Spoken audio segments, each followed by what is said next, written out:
अब बताइए कौन है जो इनसे कुछ क्वेश्चंस पूछना चाहते हैं। मेरा क्वेश्चन ये है कि जब आपका लाइफ का एक स्ट्रगलिंग फेज था तो उस टाइम पे आपको गिव अप करने का फीलिंग आया होगा, तो उस फीलिंग को हमें कैसे टैकल करना है या फिर आपने कैसे टैकल किया? देखो, जब आपका वाई बहुत क्लियर होता है ना, तो आप गिव अप कभी भी नहीं करते। कोई भी चीज क्यों करना है, ये सबसे इंपॉर्टेंट रोल प्ले करता है। There is a book by Simon Sinek called learn your why, कि आप कोई भी काम क्यों कर रहे हैं, है ना।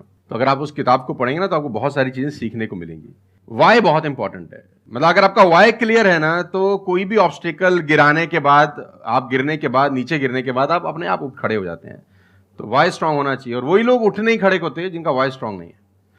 मैं एग्जांपल देके समझाता हूं आपको। फॉर एन एग्जांपल, मैं आपको वुडन स्ट्रोक दूं, 2 फुट जिसका विड्थ हो और 30 फीट जिसका लेंथ हो, और आपको बोलूं मैं यहां से वहां आपको ट्रेवल करना है उसके ऊपर चल के, और मैं आपको 10,000 रुपये दूंगा, तो आप चल लेंगे बहुत आराम से। आप सवाल को ट्विस्ट करते हैं। अब उसी फट्टे को मैं 100 माले की 2 बिल्डिंग के बीच में लगा दूं, अब आप चलेंगे?